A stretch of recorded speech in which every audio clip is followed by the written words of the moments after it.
Barriers to Web 2.0, Module 5, Ingrid Bloomquist poll. Article summary. There were several common themes throughout the articles that we were asked to read. One was funding, lack of resources, the training that was needed for others and teachers to implement it. Also, one of the barriers is the infrastructure and the support to teachers and to administration to obtain the proper technology that is needed. With the digital divide, culture and resources, once again, were mentioned in there, and the ever-changing systems. This will be addressed later in the presentation. The open educational resources are cost-saving.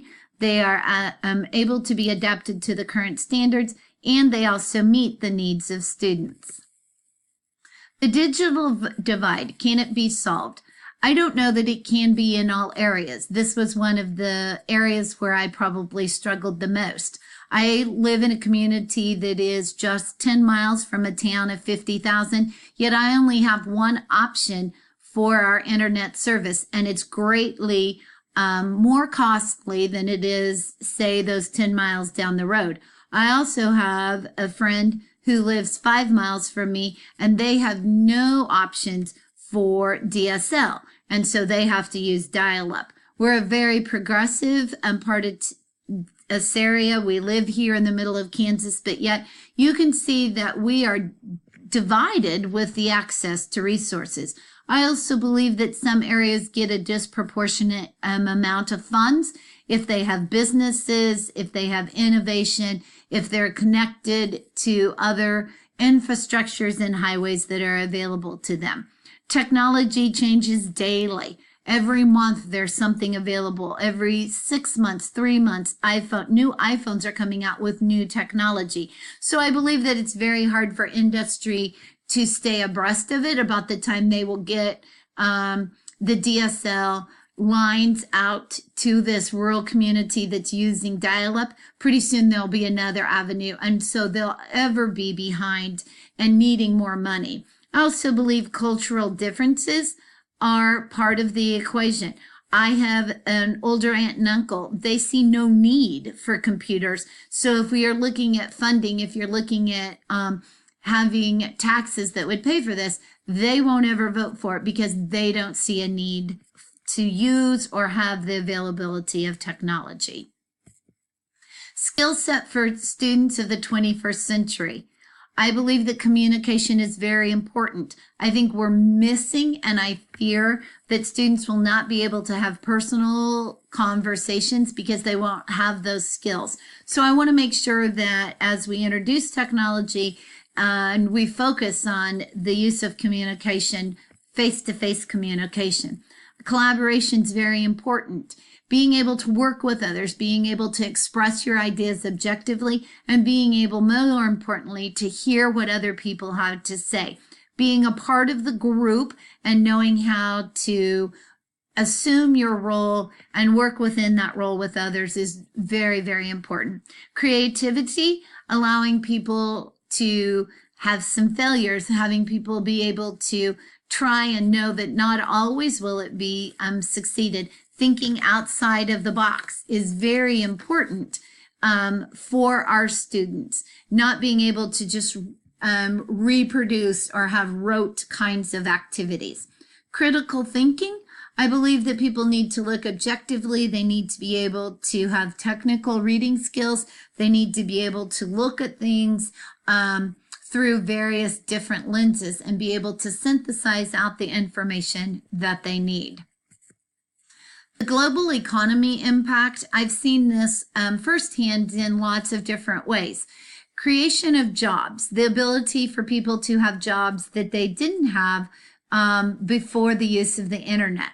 I currently am doing some adjunct faculty work with a university in Arizona. Without the use of technology, I wouldn't have been able to do that job. And so more and more jobs are being created on a daily basis with the use of technology. The availability of goods and communication. My sister and her family lived overseas in Denmark for 5 years. They readily used the internet to purchase goods and have them shipped to Copenhagen that they couldn't access there that they needed. They also used this availability of goods to ship items to one of the children who had stayed in the United States to go to school. We access things all the time with our relatives that live over in Sweden, and we have communication with them regularly. We Skype. My children use it to have communication with them and stay in touch with their cousins who live in other countries. We have friends who live in other countries, and it doesn't have to be across the ocean. It can be right here in the United States, where they can participate in meetings and activities that they couldn't if we didn't have technology. Business innovation, the use of social media has greatly helped bring about communication and the availability of things with others. You can see what businesses are not there, which then impacts the availability of goods because you use your social media, you use the computer, and then you purchase goods that you have found through that. Technology training. I'm currently not in a classroom, so some areas that I feel like I need would be web design. As I build some business skills and different things in there, all the various platforms, many of these things are new to me, and so gaining more information about that.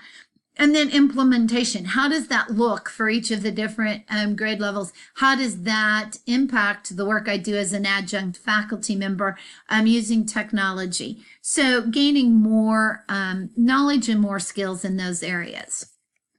21st century technology. I'm going to look at this in two different ways. What you see on the screen first, outdated equipment, teachers versus office staff, and then age of student. Those are from my previous job. We were self-funded. We worked with young children. And so the school district did not always see us as needing the most up-to-date equipment. We needed to purchase that ourselves. So if we didn't have the grant money or we didn't have access to it, then we often worked with equipment that was slower or that was more older. Teachers versus office staff. Our teachers in our classroom didn't always have top-rate equipment. Office staff, we tried to upgrade constantly. They used it at a different level.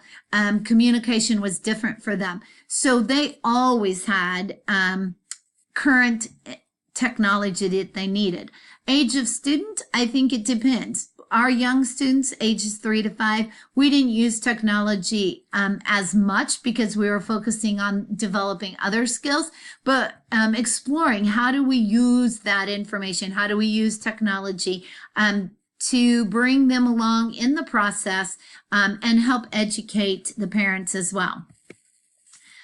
In my children's school, their high school, they have one-to-one. They have Chromebooks for every student, and teachers have those as well. Teachers use them for curriculum and for planning, posting their lessons on there, and making sure that they have constant contact with students and are available. Students post their lessons and submit activities and can check their grades and have communications with their teachers there. Advantages of the innovative practice. Students are way more marketable than, say, I was when I went out. They have a stronger foundation. They're readily knowledgeable about technology and how to use that. They're definitely more connected.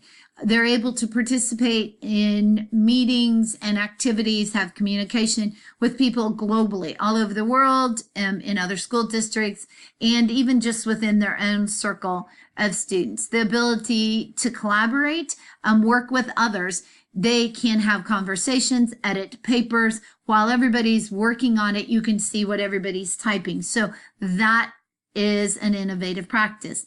More informed. They definitely are more worldly. They have access to other resources. They know what's going on, so they are more educated about what's available for them. Innovative, they are more willing to try things, put things out there because they have seen and had the experience with it. Disadvantages, I think that we need to stay focused on personal skills. I think students lack the ability at sometimes to have face-to-face conversations. It's much easier to just type it out there and not have think about what's put out there. The inability to relate to the older generation, our students now are very focused on themselves and using technology. And so often it's harder for them to have conversations with others or have the same base of reference. The ability to slow down. We know that when we're constantly connected to technology, that it rewires the way our brains think, that we need that constant input. And so to read books or to do some of the other activities that do not use technology is harder for our students and for children, because it doesn't provide that immediate feedback or have that same kind of visual stimulation. Cyberbullying, I have not had any experience with it. My children have never experienced it, and so I know that it does take place. I see it sometimes more in adults with the things they're willing to put out there or the intentional implication of what they want to say, but I've not had any personal experience with it. Thank you for listening to my viewpoints.